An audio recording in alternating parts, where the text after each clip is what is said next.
Morning. Hi there, I'm Mark Silverman from Atlanta, Georgia. Welcome to the session Power of Legacy, Planned Giving Role, Immobilizing Crisis Response, and Securing the Future. Thank you for joining us today. Recordings of this session and all other workshops will be available online after the GA ends. I hope you are planning to join us at 1:30 for the Jewish Together plenary, which happens to be chaired by one of our speakers this morning, Julie Platt.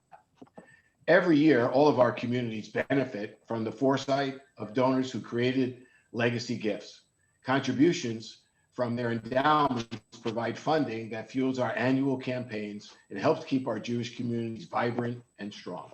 But let's be honest, historically, planned giving has been treated as a secondary priority. Today's workshop is going to tell the story of how legacy giving made the Federation system response to COVID possible to engage our donors in conversations about permanent gifts. Towards that end, we have an exciting new tool in our toolbox, the Jewish Future Pledge, and we are going to hear about that from its founders and lay leadership. I'm pleased to welcome our moderator, David Brown, JFNA's National Campaign Chair, and our esteemed speakers for the first part of the workshop. Mike Levin, co-founder of the Jewish Future Pledge, myself, board chair of the Jewish Future Pledge, Julie Platt, secretary of JFNA board and advisory board member for the Jewish Future Pledge, and Elisa Palter, Fisher Flight alum. David, take it away. Mark, thank you very much. And it's great to be with everybody this morning. I just want to note at the outset that while we do have the Zoom webinar chat, we're only going to be using it for purposes of putting in questions. So if you do have questions, we're going to be monitoring it. We look forward to hearing from each one of you if you have questions along the way. So Mark, thanks for the introduction. It's great to be with everybody. And we're going to kick this off. And Mike, as the founder of the Jewish Futures Pledge, tell us the story, how this came about and why we're sitting here today in collaboration with the Jewish Federations of North America. Well, thank you for the question, David, and thank you for allowing me to appear here amongst all these people about the Jewish Future Pledge. In the summer of 2017, I was in Aspen, Colorado, attending a lecture by David Horowitz at the Community Center. David Horowitz, the editor of the Times of Israel. At that time, David Horowitz mentioned in his speech that he was very worried about the future of the Jewish people, the state of Israel, in terms of their financial viability. What he said was that $68 trillion was going to be passed on just in North America to the next generation. He estimated that $6.3 trillion would be given to charity. We then estimated that 20% of that charity could be given by Jewish donors. I'd never thought about it. So after the 2017, it sat in the back of my head, back of my mind until 2018 when I met Mark Silverman in Aspen. And we talked about the future giving to the Jewish Federation in Atlanta. Afterwards, we did a donor advised fund. I went to my wife and said, I'm giving three donor advised funds, one to each one of my sons. And she said to me very simply, how do you know they're going to spend the money Jewishly? And I said, I don't know. And after that, we came up with the idea of a Jewish Future Pledge, that charitable dollars left to the next generation, that 50% or more be used for Jewish causes and the state of Israel. That's how it all started. And we've been working on it now for about 19 months. We're up to a significant amount of signatures of all types, all incomes, and that's how we're going. We have a website, we have a video, we have everything going for us now, and it's called the jewishfuturepledge.org, and it's going to be able to sustain the Jewish community with billions of dollars that are available to us if we only get half of what's left. Mike, thanks for telling that story and thanks for your tenacity and leadership and your vision. And for us all to be here together is pretty remarkable. So Mike, obviously you needed to have other people involved with it and it wasn't just going to be a one-man show. Mark, how did you get involved? Well, I was very excited about working with Mike on this. At the time we were discussing it, I was the board chair of the Atlanta Federation, and Atlanta is sort of a a far-sighted, incubating, innovative city, and I thought this would be something that would really be new and exciting to sort of incubate in Atlanta. And one of the things in my discussions with Mike is we were sort of talking out loud in the last 20 years, like we went back and forth real quickly. Could we like really great things that had gotten started just this way? And so if you think about it in the Jewish world, like PJ got started 20 years ago, PJ Library, Birthright, One Happy Camper from the Foundation for Jewish Camp got started 20 years ago. Moshe House more recently, One Table, and other really great organizations that have revamped Jewish life have gotten started here. But who's really addressing what the Jewish future is going to be like? And so I thought this idea was sort of a genius idea that we could ensure that there would be money available to continue not only in the legacy institutions that we're currently supporting now, but all the new and exciting institutions that are going to come forward in the next 10 or 20 years. So we thought Atlanta would be a great place to incubate. So thank you for the leadership and the incubation, and you and Mike now have become really a terrific team. But to build this out, you needed additional stakeholders and others to get involved with you. And Julie, how did you get introduced to the Jewish Futures Pledge, and what has it meant for you and your family? I was introduced to it by these two esteemed gentlemen who both told me about the idea, and it took me about 30 seconds to say yes. It feels like an extension of everything I am and everything I do, an opportunity not to just talk the talk, but walk the walk. And if you spend your life trying to ensure a Jewish future, this is just an extension of that for me. It did give me an opportunity to have a conversation with my children, but not one that was surprising to them because this is who I am 24/7. So we did speak about what this would mean in terms of the legacy that I am hoping to impart to them. We then began a family foundation to begin to give them the opportunity to practice what it's like to begin to make these kinds of decisions, keeping in mind the Jewish Future Pledge. It's a transparent, easy way to teach your children while you are still here. I remember about 20 years ago when I was a Wexner student, they asked us to write a living will and to try to impart to our children who we are and what it means to us to be Jewish. This is an extension again of that. It's an opportunity for me to tell my children who I am and who I hope I will continue to be to them and to the Jewish people. And Julie, thank you for sharing that. And one of your other hats that you wear is the board chair of the Foundation for Jewish Camping. So how do you think the Foundation for Jewish Camping can use this as a tool as you're thinking this through? Oh, we already have begun that. As Mark will attest to, I brought this to the board of the Foundation for Jewish Camp and have begun to encourage them one by one to sign the Jewish Future Pledge. Again, anybody who is engaged in Jewish life in a way that would bring them to the board of JFNA, to leadership in their community, to being on this webinar, already cares deeply about the Jewish future. And boy, just so do the people on the board of the Foundation for Jewish Camp. So Mark and I, one by one, will ensure that our board members sign the pledge. Julie, thank you for sharing that. And Elise, I'm going to turn to you right now. So you hail from Toronto and have been an active community member and leader for years. How did you first get introduced to the Jewish Giving Pledge, and what has it meant for you and your family?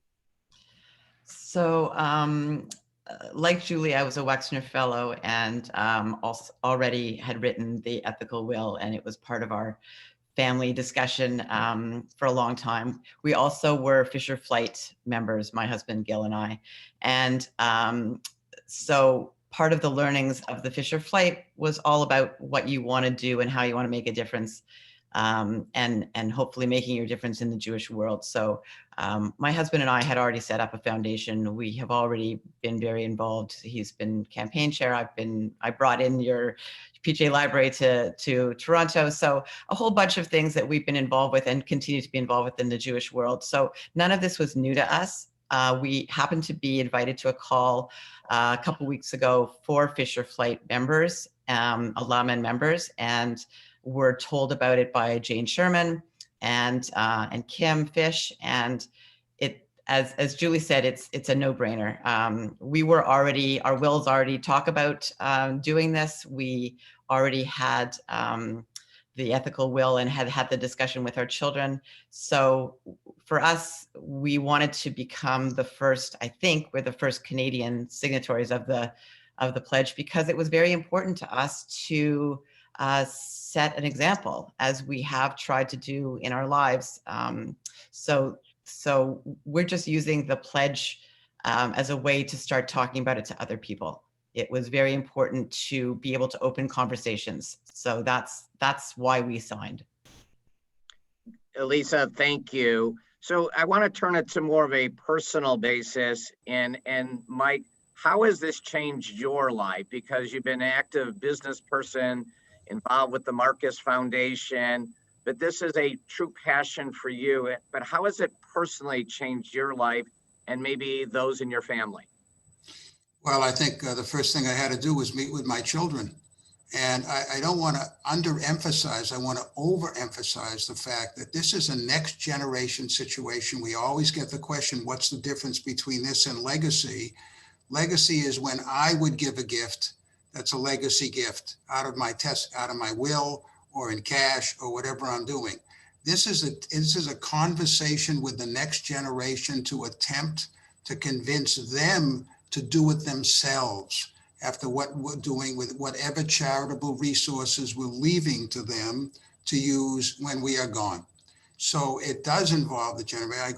You can see on the video that we have, all three of my sons are on the video, committed to the particular situation. I'm sure it's with Julie and Elisa are also the same thing. So my real concern on this, David, was the next generation. And I think that's the biggest risk we have to this money. I'm not worried about the people on this screen or the people or the 200 and the 310 participants. I'm looking at the screen now that are listening. They're already committed. But this gives a strategy for them to use with their children, with their grandchildren.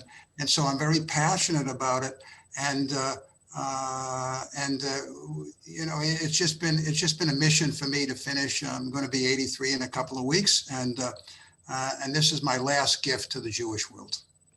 And David, I just want to add something to what Mike is saying, and I know Elisa mentioned this also. It's not just a conversation to have with my children, and you know, my grandchildren are too young for me to discuss this with them yet, but it is a way for me to have this conversation with my peers as well. That is a really wonderful conversation to be able to have. It's not like it's the first conversation I've ever had with my peers about what matters Jewishly in our community.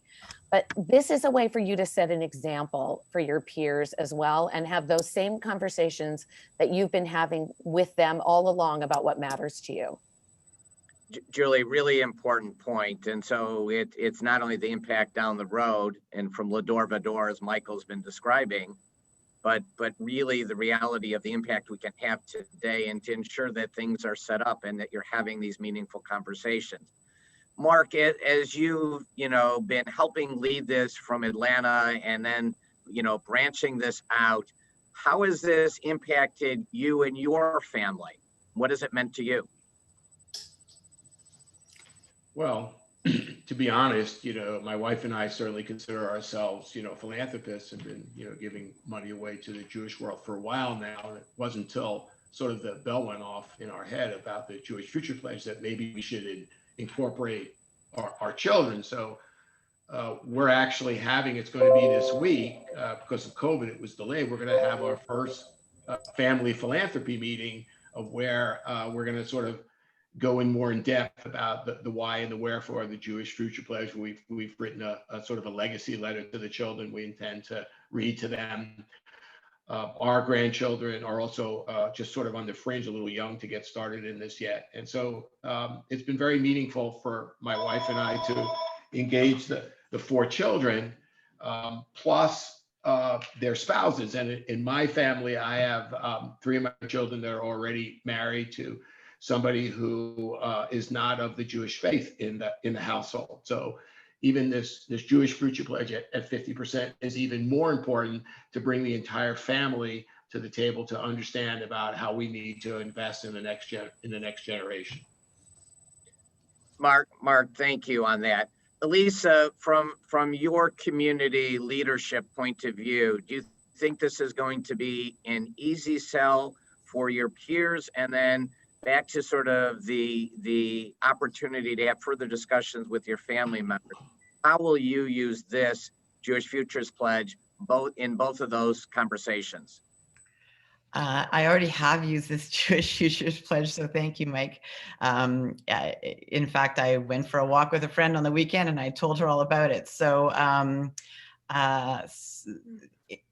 somehow it's just such an easy way to open a conversation. What are you doing these days? Well, you know what? I just signed this pledge. It's a really easy way to talk about it and to open a conversation with friends and peers. And I actually think that anybody I've told about it has been so surprised that it hasn't existed before, to be honest. It seems like such a no-brainer. And, you know, Mike, kudos to you for realizing that this was something that just needed to happen, and that it can happen for anybody, no matter what your income level is, what you're thinking about putting in your will. If it's, $2,000, 1,000 of it can go to Jewish causes. It doesn't have to be $1 million. It doesn't have to be $1 billion. So the thing that makes it so exciting to me is that it's accessible to everybody. It's not just like the Billionaires Pledge, which I know people say, oh, is it like that? It's not like that, because it's really for everybody. That's what makes it so easy to roll out to a community, to peers, to friends, to talk to our kids and our kids' friends, because everybody can sign it. And even your youth pledge that you've put on there doesn't even have money involved in it. So to me, that makes it so exciting, is that it's a conversation that you can open up literally with anybody. So I plan to have more with our children. We talk about this stuff all the time. It's a pretty typical topic at our dinner table. And also with our closest friends, it does come up because most of our closest friends are very involved in the Jewish community. So, you start with there, and you just kind of, the commercial, they tell 2 friends and they tell 2 friends and they tell 2 friends. I think that it's not going to be a hard sell anywhere in the world. So Elisa, you bring up a really important point, and Mike, back to the teenagers and working with certain youth groups and why that is important. And then Mark, I'll get to you in a moment, but why don't you just briefly talk about that? Because Lisa, that's a really good point. Okay, well, I didn't know Lisa was going to bring that up, but because we just started, we have what we call a brand extension. It's called the Jewish Youth Pledge. Last week, I was on a call with 12 members of 12 teenagers from NCSY. All of them signed and held up a sign. We've signed the Jewish Youth Pledge, which is a commitment to the Jewish people and the state of Israel, and part of their next generation to give their commitment. And we're working with BBYO, we're working with NCSY, we intend to work with NIFTY and the conservative movement and all the rest. But I also sent it to my camp, Camp Tevye in Brookline, New Hampshire, where I spent 10 years of my life, and the Cohen camps. And they said it was a great idea for their seniors when they graduate from the camp to sign the pledge of the commitment. So I thought we could start from the bottom up as well as from the top down. Get the entire Jewish community, working with the Pi fraternity as well. And there's not a money tied up there. It's just a commitment. This is not a legal document. It's a moral commitment, because without us in the next generation, and I get the question all the time about what's the difference between this and legacy? It isn't really different. It's really kind of the same thing, making the general commitment. It doesn't prevent legacy gifts. In fact, it enhances it. It also enhances the Jewish organizations for survival, because it gives them people who have already leading their children and leading themselves to continue their support. How many Julie Platts and Elisa Paltas, Mark Silvermans, Mike Levins are there going to be? And so we need them all. We really need them all. Mike, thank you. Mark, you wanted to jump in.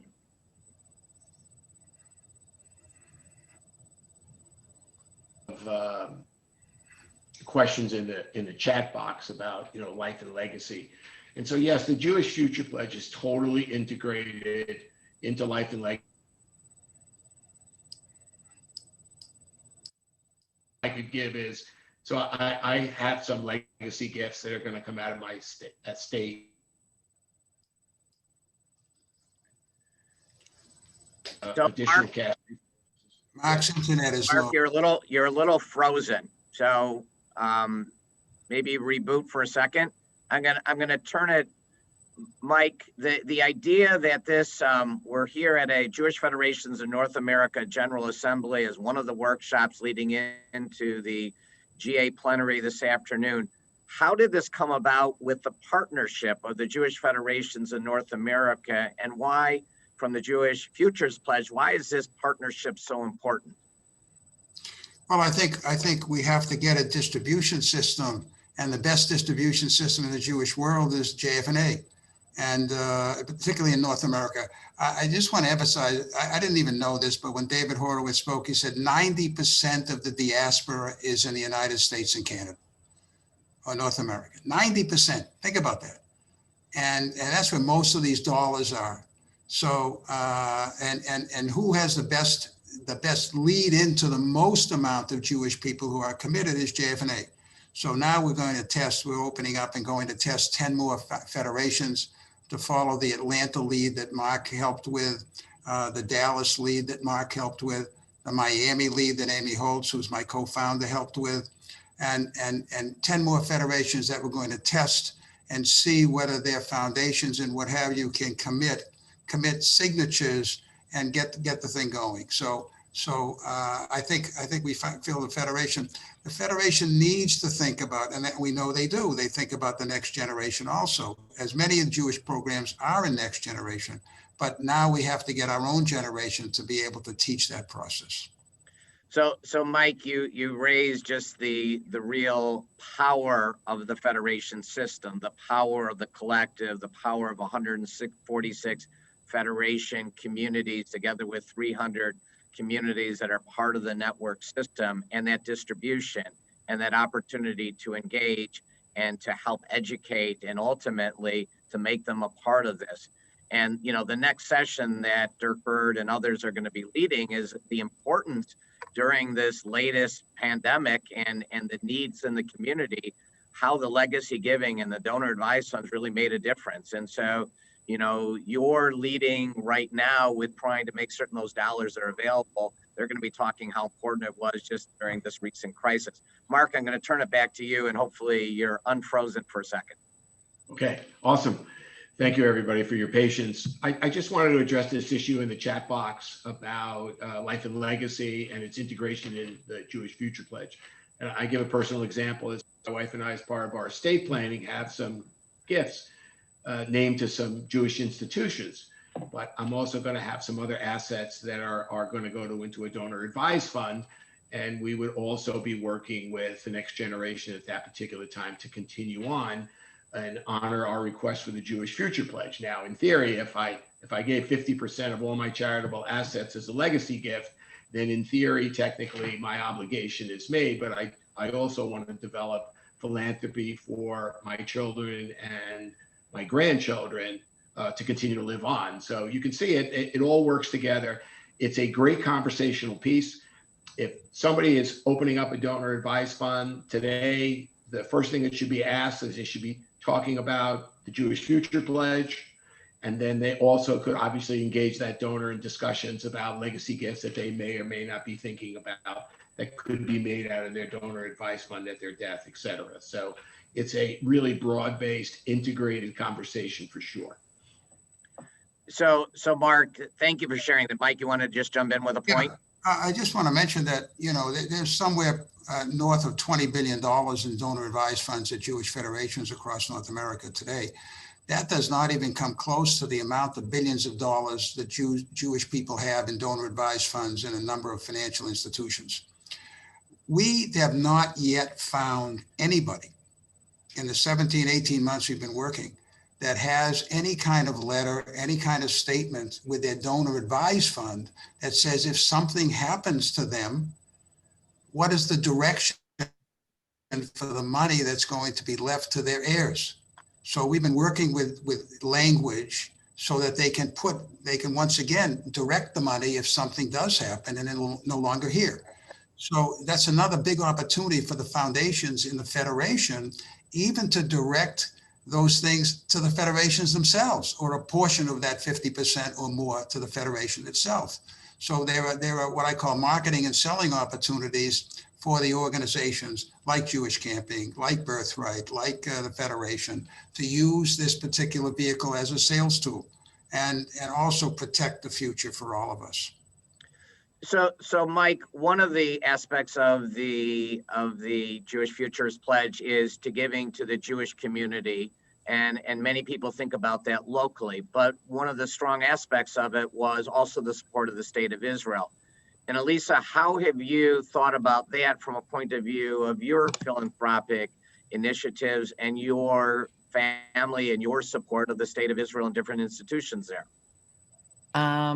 So our main support of an institution in Israel is that my husband and I, actually our whole family, are founders of Israel's only liberal arts college called Shalem College in Jerusalem, whose goal is to create the next set of leaders for Israel, whether it's in politics or law or journalism or whatever.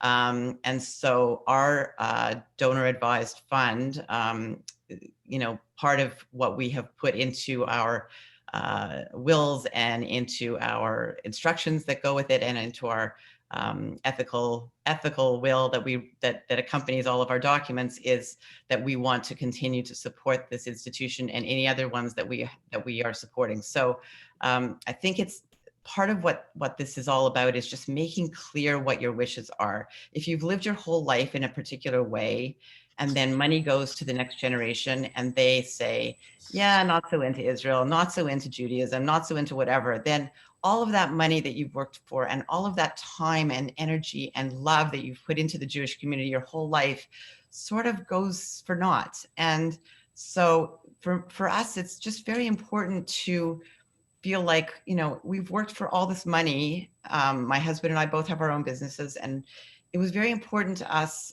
It's always been important to us that the money that we give goes to Jewish causes. And part of why we work so hard is so that we have more money to give to Jewish causes.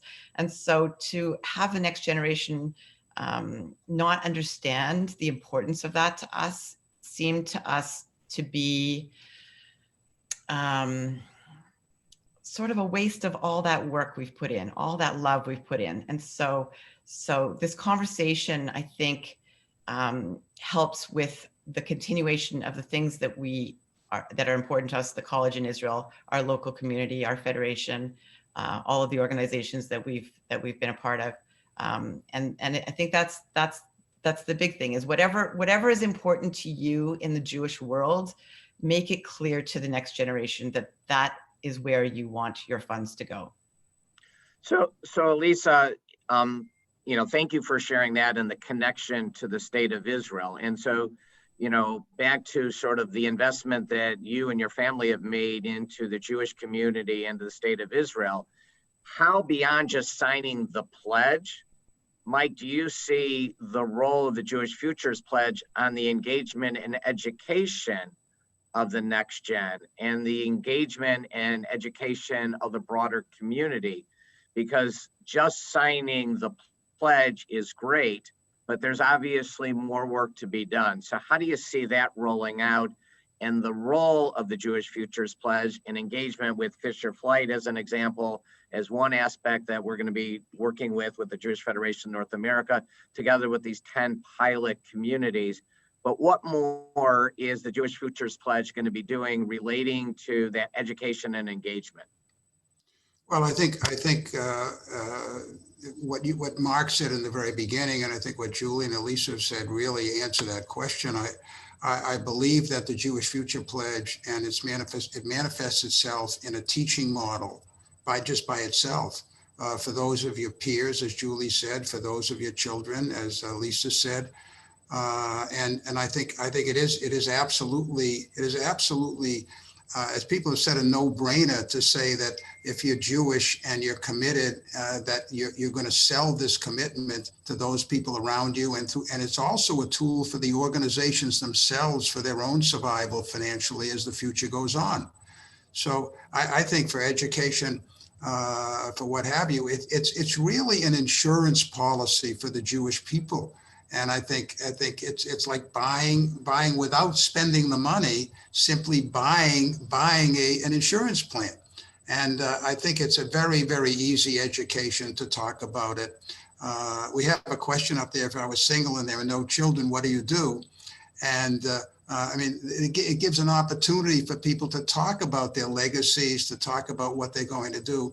And I think I don't want to dominate this conversation, but I have a story going on that I'm working on now. A rabbi, my oldest friend, who's a retired rabbi, called me the other day and he said there's an 81-year-old widow of a major foundation that's very significant, who gives a significant amount of money to Jewish causes in Israel, as he defined them, progressive causes in Israel, such as Women in the Wall and things of that particular kind. And she's worried that her children, after her passing, will not spend the money supporting those causes. Now, here is he wants me to talk to her. It's a perfect example for her, as Elise said, to define, like the university she was talking at, to define the cause, to set aside the money and make sure that that's protected in the bylaws of that foundation. So there's a lot of education that people can do, either whether you're running an organization or you're dealing with your children who are going to follow you. So I think it's a real tool. Great. So go ahead, Mark, and then Julie, just from a point of view as a senior officer of the Jewish Federations in North America, just from your perspective, wearing the other side of it, the importance of this for the Jewish Federations in North America and the federation system being part of the Jewish Giving Pledge. And then Mark, I'll turn it to you.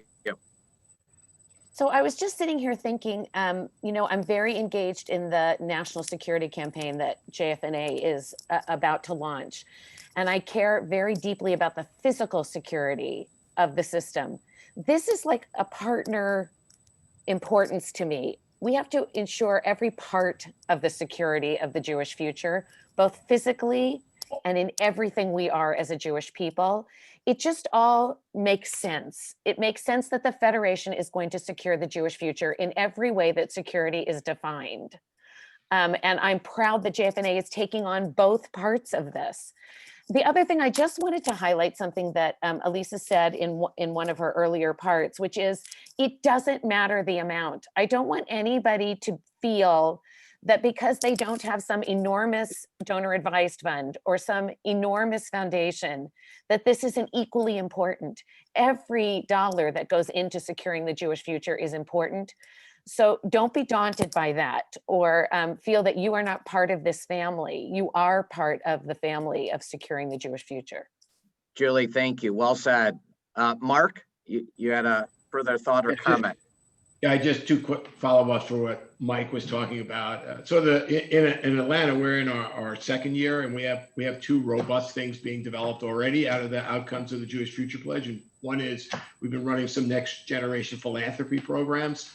We were running them in person, obviously, before COVID, but after COVID, we're running them online with a group of people that identify from the community, the younger generation, that they're really interested in having a sort of a deeper input and result of learning about philanthropy in general. And so that's come out of sort of the signing of the Jewish Future Pledge. And then the last thing I'm particularly proud of is that we have been developing in the Atlanta Jewish Foundation a new donor advised fund called the Legacy Fund. And this is the fund that donors who are going to have money put into a donor advice fund will use, because this one will have all the rails and the discussions about how this money is supposed to be given away and the percentages and how it would be executed with the next generation. And so once this is finalized, we have no problem releasing it to the Federation system to be used in other Federation communities.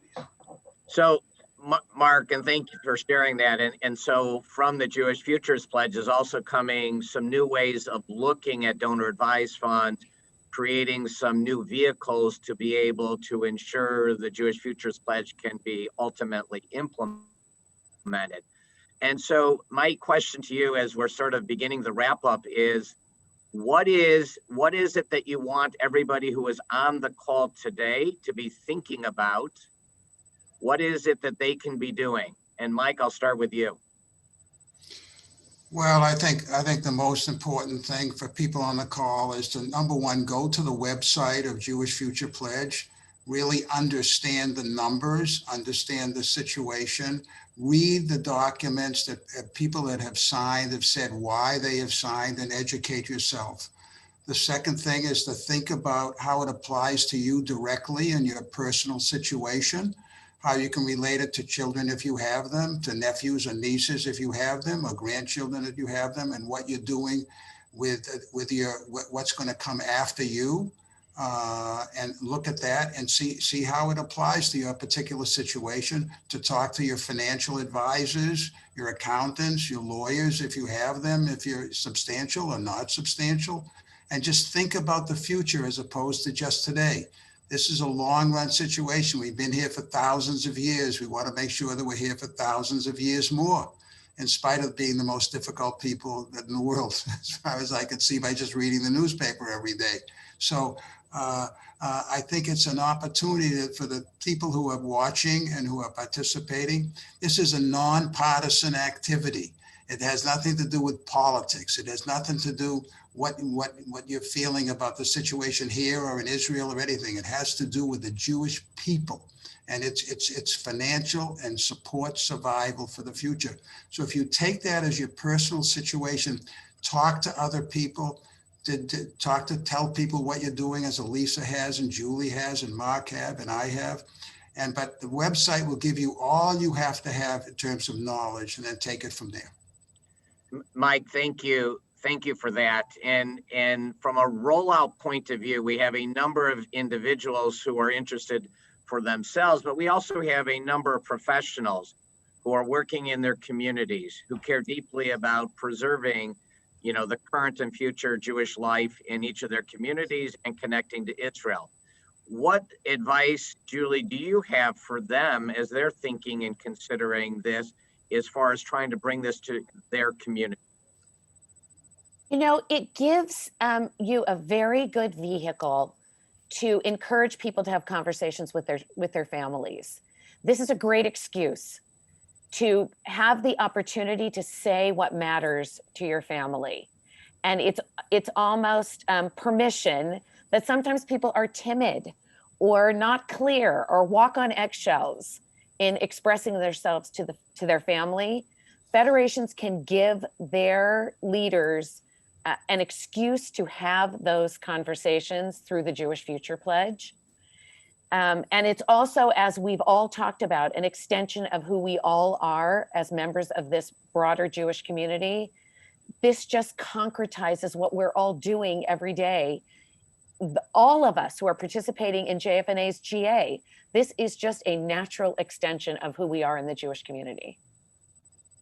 Julie, thank you. Mike, go ahead. Yeah, I think the answer to the Jewish professional is sign the pledge, set the example. I mean, that's the simplest thing. It's a moral commitment. It's not going to be looking at net worth or whatever it is. Sign the pledge and say, I've signed the pledge, and put your name on the website and why you've signed it. I think this helps. This helps. We need to expand the situation. I think Elisa said it before, or Julie said it before, I can't remember. This is for all people. It doesn't make any difference whether you're very wealthy. It doesn't make any difference. Whatever it is, every dollar counts. It's if I were in my office in Florida, you'd see behind me 2 little boxes from the Jewish National Fund that I bought in an auction, because I remember when I was a child, that little box was picked up every Friday afternoon at 2 o'clock by an old man knocking on the apartment door filled with pennies from my grandparents. And that's what this is. The Jewish Future Pledge, that was taking care of the Jewish Future Pledge back in the 1940s. And so this is just a replacement. And so I think for the Jewish professional, it's a great opportunity to participate. We'd love to have every Jewish professional sign the pledge. So Mike, you bring up a good point, and one of the things that we have been emphasizing through the national system is the concept of total FRD, and Dirk's going to get a little bit more into that into the next session, which is the importance and primacy of the annual campaign within our communities, but also the idea of the importance of supplemental giving, and we've seen very significant supplemental giving around COVID and COVID relief, but also the importance of legacy giving. Is that this is an opportunity, and I would suggest for each of the professionals or board chairs or CEOs who are listening to this call or see a tape of this, is to consider bringing this to your board meetings. And just like Julie is bringing it to the Foundation for Jewish Campaigning, I'm sure Mark has brought it to his community, the idea of having this discussion at your board meeting and the leadership will be very, very significant. And the reality is it would be really important for us to publish and say those communities that have signed up through their boards and have had an opportunity to bring it out from there. So just another thought or idea. We're going to wrap it up from here. Mark, did you as any final words from your perch as one of the leaders of the Jewish Giving Pledge? Well, I'd just like to thank everybody for taking the time out of their busy schedule to listen in. My final quote of the day is 10 to 20 years from now, our children and grandchildren will thank us for getting involved with the Jewish Future Pledge to ensure the Jewish future. Mark, thank you. And Elisa, any just final word? I just would really like to thank Mike for putting this conversation onto all of our dinner tables and our walks and our conversations with all of our friends and families, because I think it's a really important one to have. And I think that he's given us a vehicle to start that conversation. So I just want to say, well done. Elisa, thank you. Julie, any final word? And then we're going to let Michael wrap with the final word. Julie? Only just to encourage everyone listening to not only join us in signing the Jewish Future Pledge, but to encourage their networks as well. Great. Mike, final word before we wrap and turn it over to Dirk Bird and the next group of panelists. Well, I think everybody said what has to be said. And thank you, Elisa and Julie, who've been great supporters. Mark, of course. I want to say that I think this is a strategy that we needed. The annual campaigns of all organizations, our annual campaigns, it's like the quarterly earnings in a public company. And but in the end, if you have a long run good business, and we have a long run good community, Jewish community, this is going to protect its future. I feel confident we'll get there. What I'd really like to see is every board and every Jewish organization professional sign the pledge. I'd like to see every child who's bar mitzvahed sign the pledge. I'd like to see every rabbi sign the pledge. I'd like to see everybody make this something that keeps our Jewish people unique and together through all the other things that go on in our lives. And we have one thing in common. We all care about the survival of the Jewish people, and we have to make that happen. Mike, thank you for your vision, for your leadership, for your passion. I will tell you that after our program today, I am going to go online and sign the Jewish Future Pledge. So I am now joining your team. Happy to be a part of it. I'm happy to have the Jewish Future Pledge collaborate with and partner with the Jewish Federations of North America, and for us to take this out on the road and to have these discussions and to ensure the prosperity of the Jewish people and the continuity of the Jewish people, and as Julie said, the security of the Jewish people. So with that, thank you, all of our panelists. Thank you for being here today, for caring for your work, for your leadership. And Dirk, it is important as we sort of segue over and talk about this important program with the Jewish Futures Pledge to just really connect the dots between how important the communities have benefited from our legacy giving and our donor advised fund. So look forward to continuing that conversation with everybody. Thank you, and turning it over to Dirk Bird and the next group of panelists. Thank you. David, thank you very much. Mike, Mark, Julie, Lisa, thank you so much for your wisdom, your leadership, your passion, what you've done.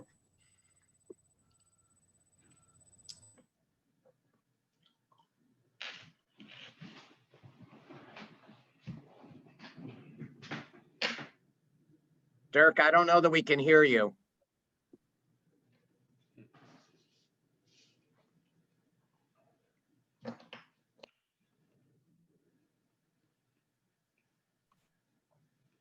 Dirk, we cannot hear you. Organizations, all of our partners doing.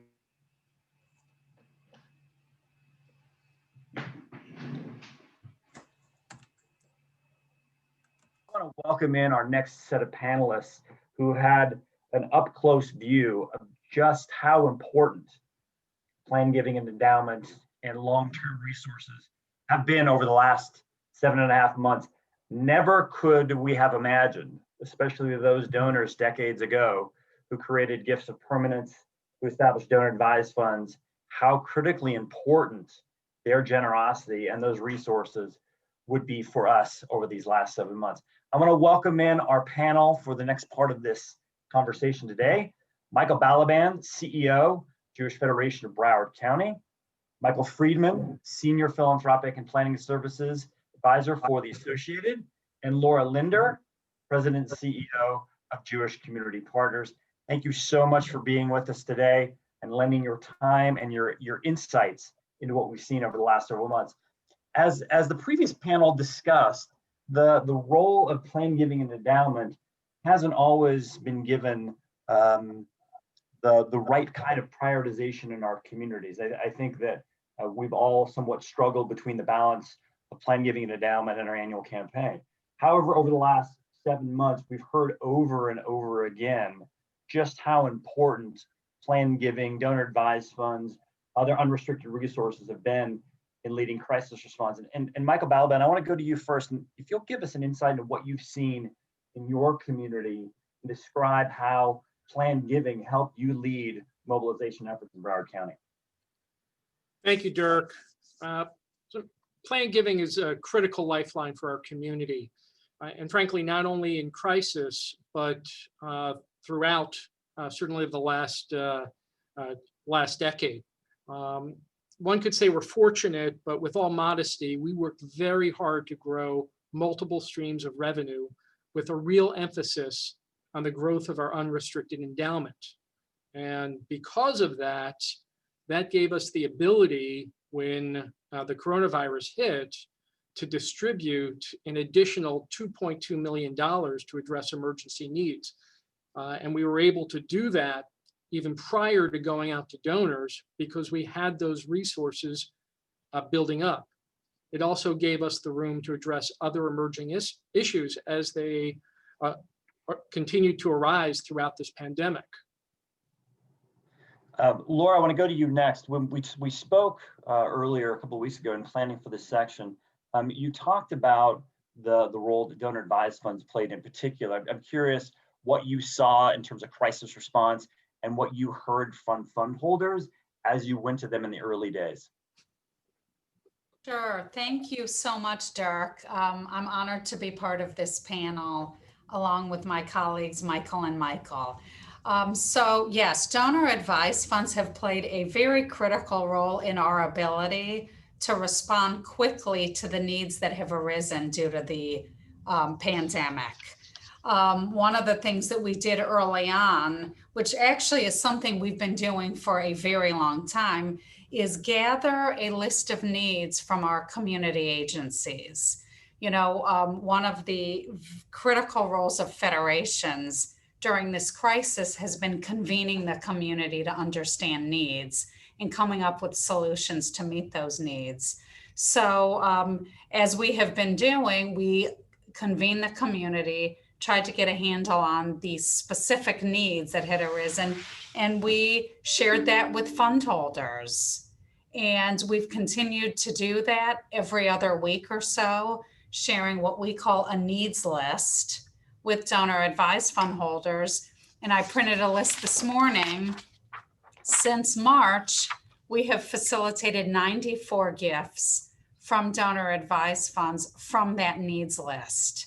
Things such as PPE, face shields, picnic tables for outdoor learning, tents for high holiday services at our congregations. But the donor advised fund platform gave us the place to present these needs and receive funding that was needed. Michael Friedman, share with us a little bit about what you've seen in Baltimore. I know that you've spent years in building a culture of long-term philanthropy and engaging fund holders. Tell me what you saw in terms of their response in the early days of the crisis.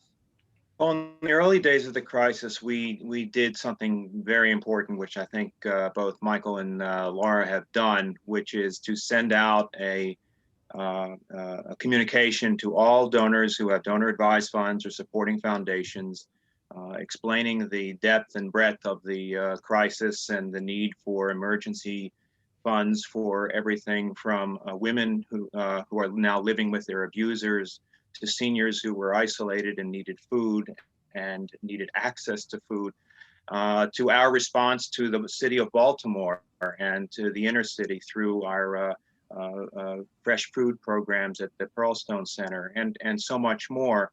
And they responded beautifully. More than half of the some $2.5 million that we raised back in March, April, and May for COVID response came from donor advised funds and foundations. And in addition to that, an equal amount of money that was directed to the Jewish community was directed to the food bank and to other programs in the city and in the county, in the general community, because we are a caring people after all. We too, like Laura, send out periodically funding opportunity lists. We actually do it twice a year, around Passover, when people are going to be, please God, someday again with their families in a Passover Seder, and around Thanksgiving, when we, please God, someday will be with our families again in Thanksgiving, so that people can have a conversation around some very small but important needs in the community. And this year, this time, for this Thanksgiving, most of those needs will specifically focus on COVID-related needs. That's an opportunity for people to come together as a family and have a discussion about, it's a way to teach philanthropy to your children and grandchildren, to prepare them. And I want to thank the panel before for putting a spotlight on the work that we do. It's very, very important. I've been working in the trenches for 30 years doing this, and it's so, so important for families to have these conversations about what's important to them, and to listen to the next generation about what's important to them as well. So Michael, I want to stay with you for a second, because these dollars don't appear overnight. You've been working, as you mentioned, for decades in the trenches, working with donors. How have you approached plan giving and endowment, long-term philanthropy, and building a culture in Baltimore? What are the core components of doing that, so that we can ensure that the next generation has access to a vibrant, diverse Jewish life? So I think the first building block is the donor advised fund. It's that toe in the water for people to start a fund that begins to help them manage their giving, start to think about what's important to them. And then over time, we have donor advised funds that are 40 plus years old now, where the intergenerational succession, if it hasn't already happened, is about to happen. So I'm having as many conversations with people about what happens after 120 years with your fund as I am having conversations with other people about starting a new fund. And these conversations go in two important directions. One is, what legacy do you want to leave behind to the community? And the other is, how do you want to empower the next generation through your fund or another fund to be philanthropic and to care for the needs of the Jewish community. So the fact that we now have the Jewish Future Pledge is sort of giving voice to that very conversation is a beautiful thing. It gives us a way of branding it, if you will. I can tell you, though, that from commitment, which is not legally binding, to the legal documents that then are necessary to actually record what the matriarch and patriarch want done with the money is can be an arduous and sometimes contentious process. But we do our very best to make sure that we can do both, so we can see to the future of the community and also make Jewish philanthropists out of our children and grandchildren. Yeah, we're prepared to have those challenging conversations oftentimes, but it's all worth it at the end of the day if we can leverage what we've built over the course of time, build on the success of other national legacy giving initiatives such as Loge 25, Create a Jewish Legacy, and of course the great work of the Harold Grinspoon Foundation through their Life and Legacy program, and now the Jewish Future Pledge. So we have all of these frameworks within which we can engage donors and their families. Michael Balaban, I want to go back to you for just a second. When we talked a couple of weeks ago in planning for the session, we talked about where the annual campaign fits within the context of modern progressive approaches to philanthropy in our communities. And I loved how you framed the annual campaign. Could you share with us a little bit about the viewpoint that you've taken in Broward County to build on all forms of philanthropy? And I'll go back to your earlier question on building a culture of planned giving in a community. And for us, it goes entirely to our mission. And while our purpose may be to care for the needs of the Jewish people and work to build a vibrant Jewish future, our mission is to increase philanthropy to invest in Jewish life. And that pairs in nicely with the pledge that we discussed just before that. As an organization, we run an integrated total FRD shop. So, and in the past, I think so many federations were solely focused on the singular product of the annual campaign. And it's an important product, but like a restaurant, show me the restaurant that just serves one dish, and I'll show you a restaurant that goes out of business. So we provide multiple opportunities for our customers to engage with us. And that includes multiple revenue opportunities. And we look at the annual campaign as our on-ramp. And for some, that's what they're going to engage in throughout their whole life. And that's only what they're going to engage in. And that's great.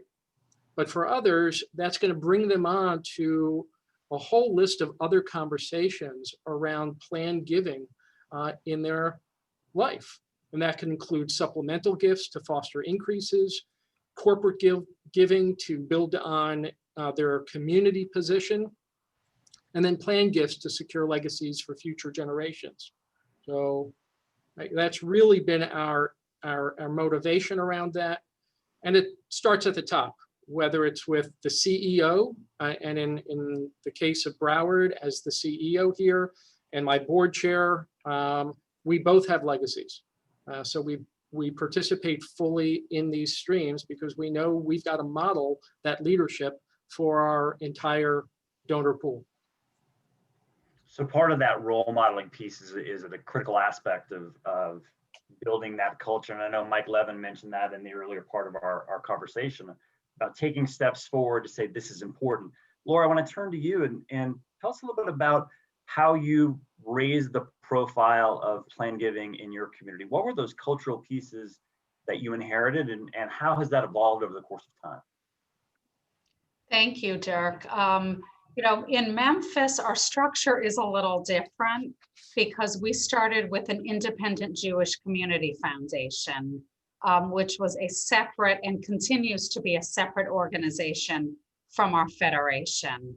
So in the early days of the foundation, was just celebrated its 25th anniversary, we really focused on, as Michael Friedman mentioned, we started with donor advised funds and worked up from there, and really made philanthropy part and plan giving part of the philanthropic culture of our Jewish community, working very closely with our agencies, providing training, even prior to our participation in the Life and Legacy program of the Harold Grinspoon Foundation. You know, we were engaging agency leadership in taking a look at their long-term donors and helping them strategize on reaching out to their donors for legacy gifts, and a very robust communication strategy, sharing testimonials and storytelling about donors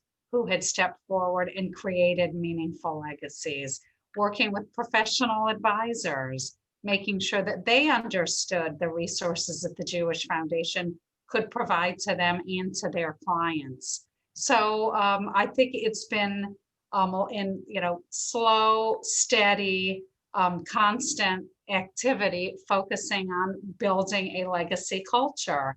And when our federation and foundation created an operating consolidation 5 years ago, we integrated, probably not to the extent that Michael Balaban has an integrated you know, solicitation strategy, but we integrated the annual campaign with legacy at the top level of the campaign, really focusing on those top 150 donors and looking at them much more holistically, as opposed to just honing in on their annual gifts.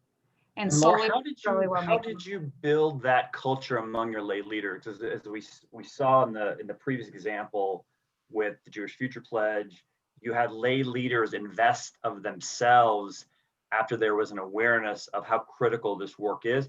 What was the process that you used there to get your lay leadership on board with internalizing the importance of doing the plan giving and endowment work?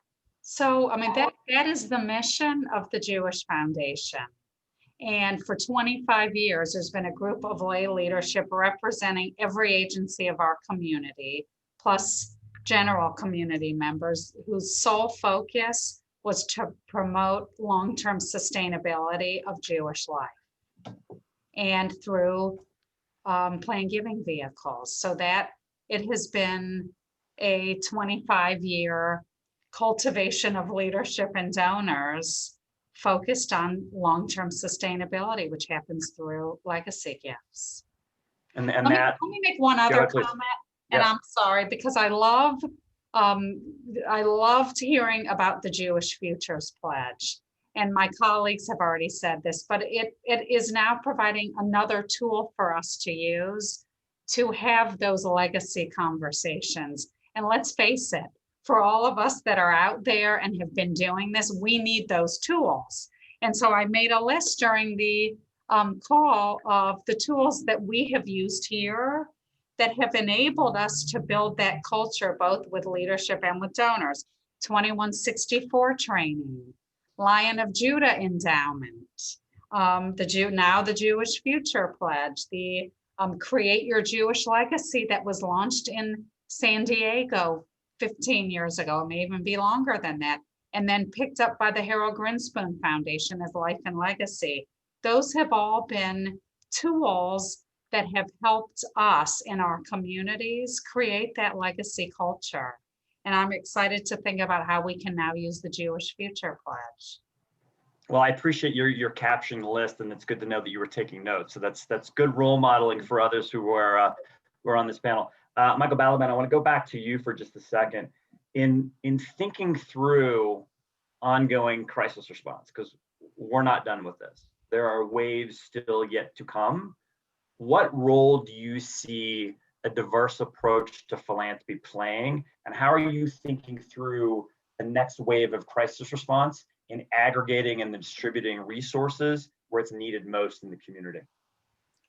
That's a great question. I think all of us in our organizations have realized that we've got to really be a little bit of everything in order to address the needs. So whether it's from a community engagement perspective, in gathering, to funder.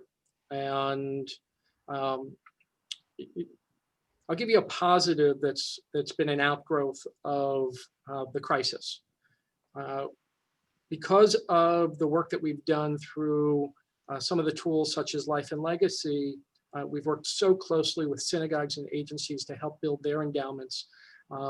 They've come to us around this crisis, and we've been able to start to address what are the different needs that are taking place out there, and how do we begin to work together to tackle those issues.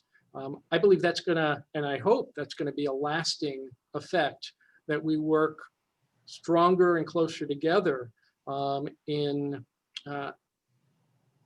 really trying to come to a new understanding of what the ecosystem needs to be from a service delivery perspective, as well as from a funder perspective. And we're spending a lot of time creating new partnerships between agencies and donors, investors, and we're really working with our fund holders on much more of an investor model versus a client bank model, working with them to understand what are the current needs and what do we view the future needs, what they're going to be, and how they can invest in making sure that the tools and the infrastructure is there to carry an organization forward out of this or through this if it continues. And I think that's an important point, taking a partnership approach with our donors and our funders, taking a proactive approach, the philanthropic advisory, and letting them know our thinking. Because oftentimes we're shy to communicate how we're thinking through challenges with our donors, but engaging them as thought partners will only deepen that relationship. And we Michael do it Freeman, a little bit differently. Please. So we don't produce a list of needs in the same shape or form. I guess we do it a little bit internally, but we run a model here called Senior Philanthropic Advisors. So there's a team of our professionals that are assigned to a group of donors and prospects.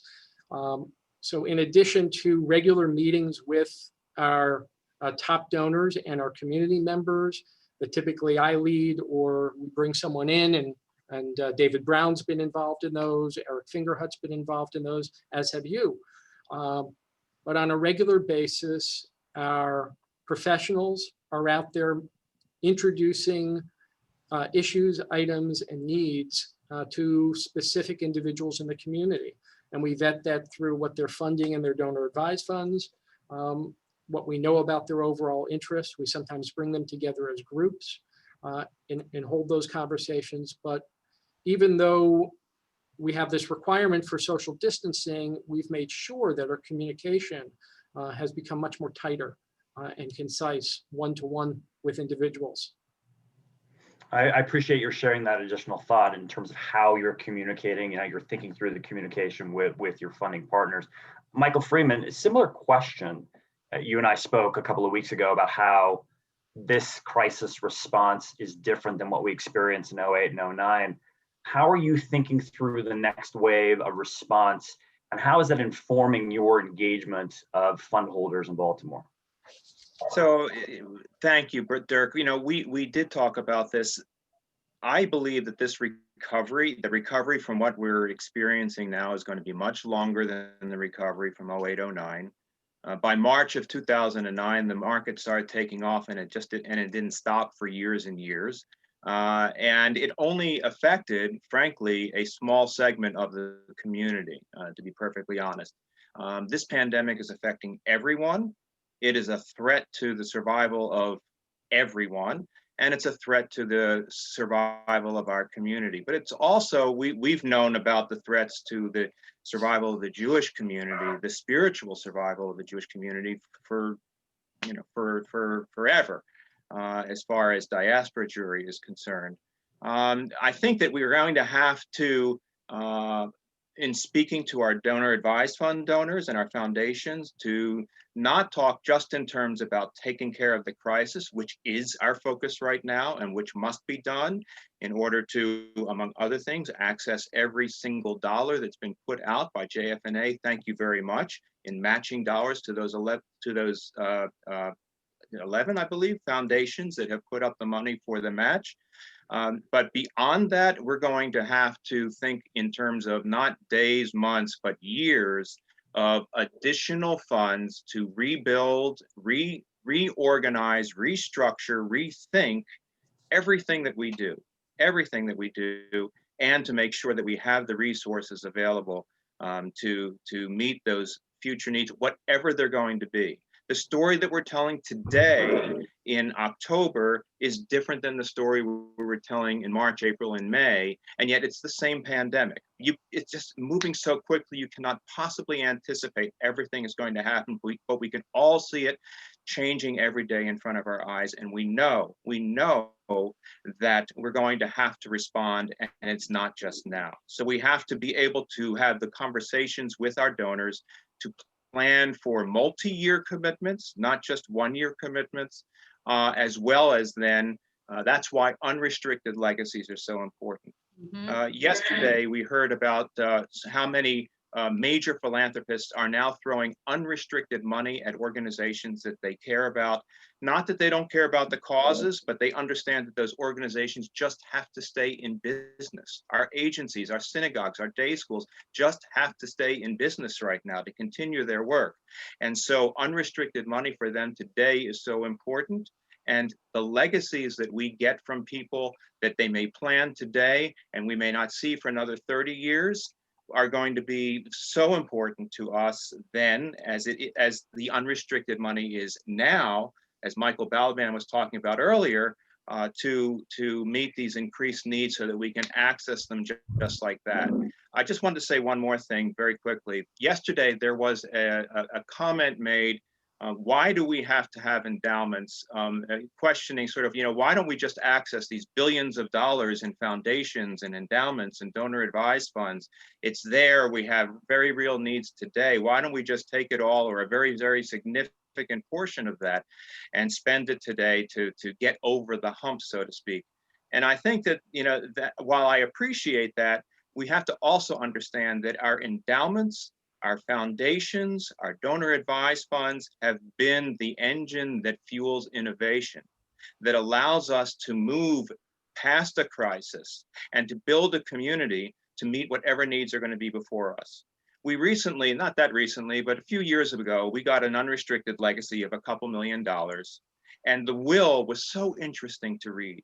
The will was written in 1936. And the will actually made reference literally to the winds of war that were blowing in Europe and the concern about refugees and bringing them here or getting them to it wasn't Israel, but to Palestine. It was this vision that the legator had for the future. And it's just so incredible. The federation of next year is going to be different than the federation of today. Our values will endure, philanthropy will endure, but none of it can happen without these relationships that we have with donors who can and will be responsive, without the legacies that they leave for the future generations, so that when important people from around the community get together and together plan about, what are our priorities, what do we need to do, and we have, thank God, the resources here to do it. Beautifully said. I don't know what you're going to do when I come to you for final comments, but that was really well done. So thank you for sharing that. Laura, that was the final comment. No. Laura, I want to go back to you for just a second. How are you having these layered conversation and with donors and balancing somewhat of the dynamic tension that exists between the need to raise above and beyond resources in crisis response and raise resources that we need to raise every year just to maintain the infrastructure of our Jewish communities through the annual campaign? Tell me a little bit about how you're balancing that in Memphis. So, look, I'd be lying if I said it wasn't challenging. We have immediate needs, we have long-term needs, we have really long-term needs. How do we, as you said, balance all of that? One of the strategies that we have undertaken for the 2021 campaign, I know this isn't necessarily a campaign conversation, but I will share it, is getting a multi-year commitment from all of our major donors. We launched a 3-year campaign. Asked everybody who gives $5,000 or more to make a 3-year commitment.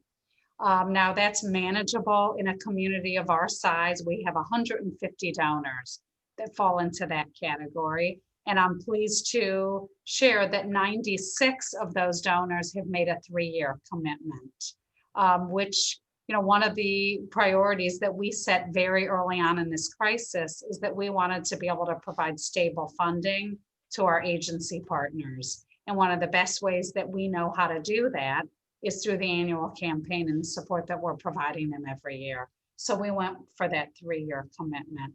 But simultaneous to that, and I think something that due to the crisis, we have a much higher awareness of the need, we are having legacy conversations. We're in the midst of an endowment campaign for what I would argue to be the most critical agency in our community, which is Jewish Family Service. There has never been a time where that agency has been needed more, at least in recent memory. So raising endowment gifts has been part of our conversations over the last few months as well. And that's going well. And then the last piece is legacy giving. I recently reached out to a handful of our estate attorneys and I said, how's business? And their response has been, we've never been busier. So what that tells us is, in addition to donors being aware of current needs, they're also doing a lot of self-reflection. We're living in a pandemic. Life will never be the same. Have I taken care of my family and have I taken care of my community? So we're seeing an acceleration of activity really in all 3 of the levels that I just described: annual giving, contributions to endowments, and in creating legacy plans. And I think right now, I see an increased awareness of the importance of federation and what we're doing. We've never been more important to our community, and our donors recognize that.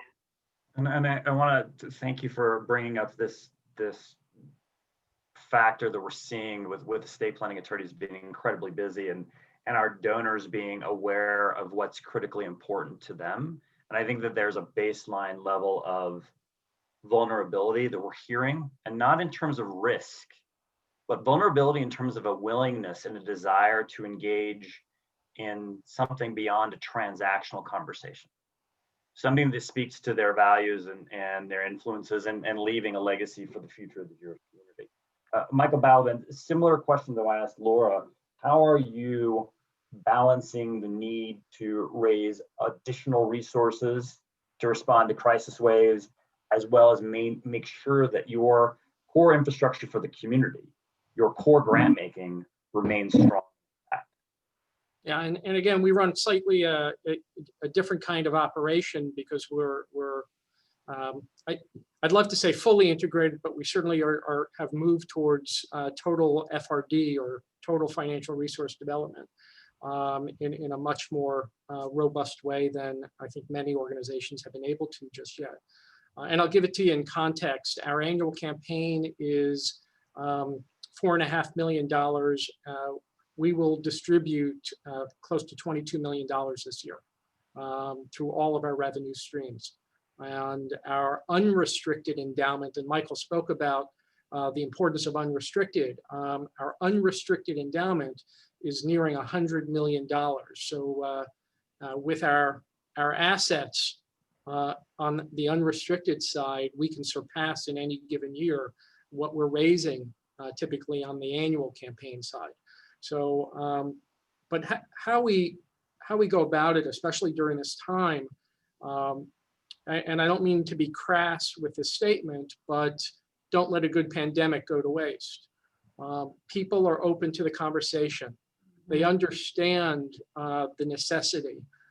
They understand the challenges that individuals are having and the challenges that organizations, whether it be a Jewish Family Services, a Jewish Community Center, a senior program, or our synagogues from the spiritual side, the challenges that they're facing in addressing the needs of the vulnerable in our community, as well as even the non-vulnerable, people who are just feeling isolated and alone. And that creates another set of risk.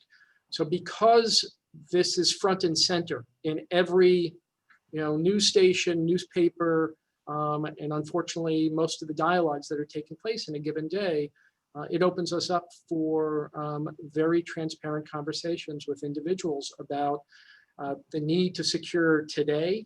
It used to be a conversation around, will you fund this or that? Now it's a conversation of funding this and that. And just because someone may say, I'm not sure I'm ready for that conversation, we don't take that ever as a no. We just take it as a not now and a desire to further educate them down the road. And we look at this as a ladder for a person's engagement in their philanthropy through the community. And that concept has spilled over to, so our communal partners often turn to me and others in the organization, and I turn to them when we know that they're going to have the better case for soliciting an individual for that legacy gift or for that annual gift. We're doing a lot more joint solicitations to really elevate the conversation and raise the tide for all ships here, as opposed to looking at a singular institution, because I think we're all committed to a long-term, lifelong infrastructure of the Jewish community that's going to prosper and be vibrant. Thank you, Michael. Going back to our first part of our session today and talking about the Jewish future and the concept of the Jewish Future Pledge and the demographics that we're all aware of and the transfer of wealth. You all have been doing this for years, and you've built infrastructure and you've built cultures and you've invested countless hours in making legacy giving a priority. For some of our communities, they're still struggling with that dynamic tension between annual campaign or other forms of philanthropy. And it's an either or proposition. Mm-hmm. Given the need to have these conversations over the course of the next 5, 10, 15 years, as the wealth transfer continues, as our aging donor base continues to move on, where do you recommend communities who are just beginning this process start? And Michael Balaban, I want to stay with you. What piece of advice do you have for communities who are just now exploring making this a higher priority? Well, so Broward County, Florida, for those of you who don't know where it is, think Fort Lauderdale. 20 years ago, we were a community of 250,000 Jews. We've lost 100,000, predominantly due to death, passing away. Now, we did not have that same culture of integrating annual and endowment. We had only just started that dialogue then. And from those who came before me, I'm so thankful that they opened that window up for us. But we realized we missed out on a huge audience that could have helped secure a future for a community.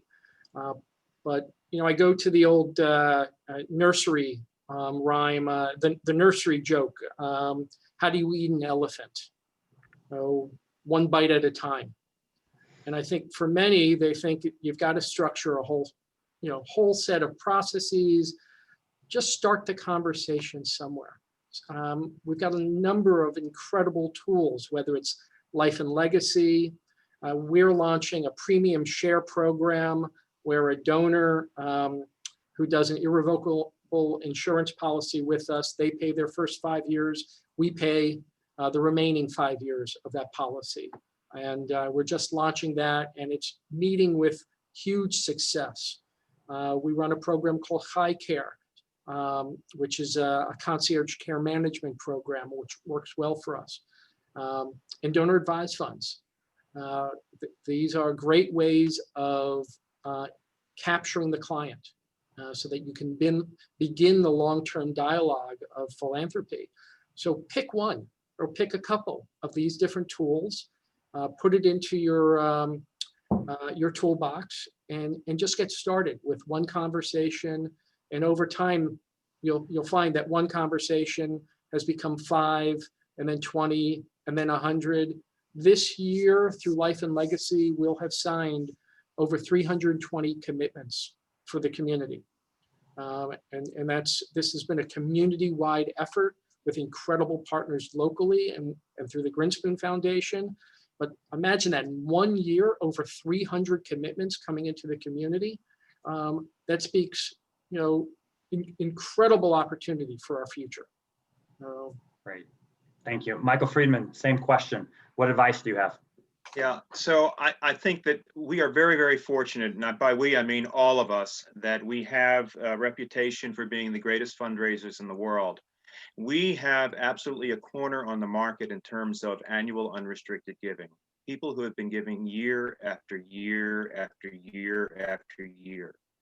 And I'm sure that for most of those years and with most of our donors, those conversations have been more or less on the transactional basis. Hi, I'm calling from the Federation. It's that time of year. Put me down for the same, or I'll give you another 5% or whatever the answer may be. And that's a great conversation to have, because we know they're going to say yes. So let's change the conversation. Let's change the conversation completely. We already know they're going to give.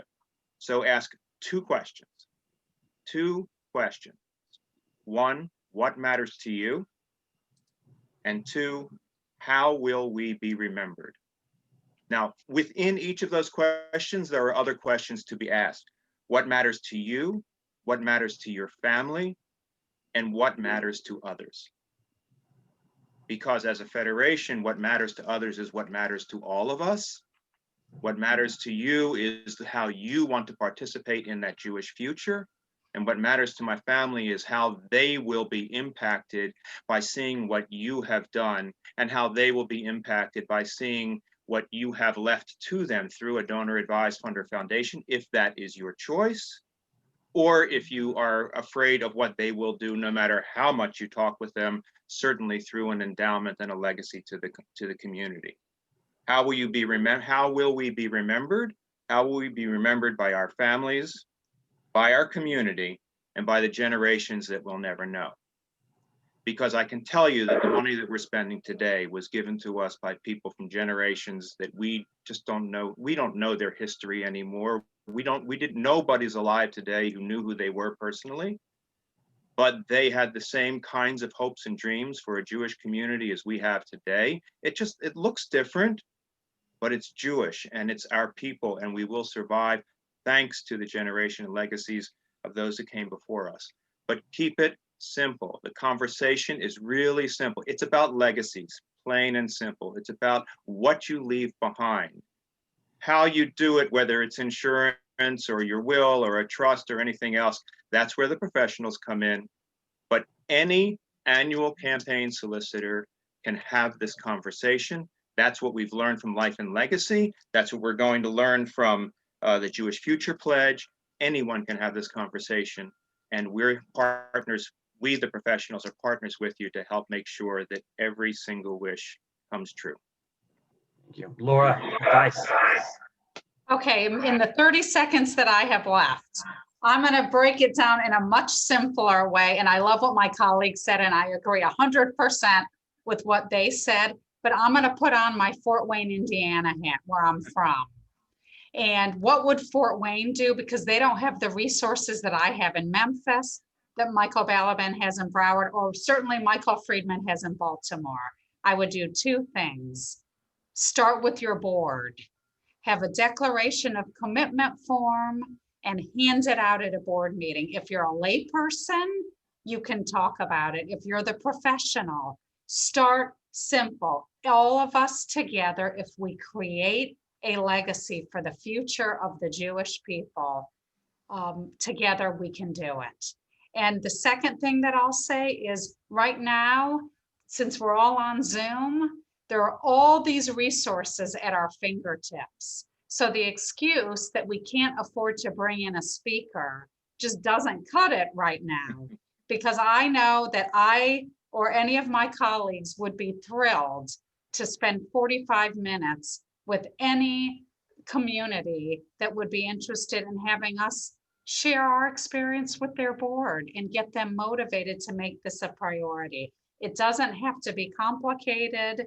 It can be very simple with a simple declaration of commitment form.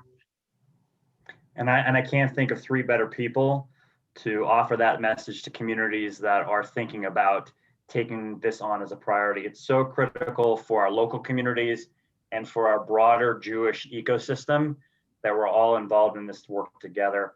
I want to thank you for sharing your time, sharing your leadership, and for doing the work that you do every day. I want to thank our attendees and our previous panelists for being with us today. As mentioned before, we will send out a recording of our session and links to all of the materials that were referenced earlier today.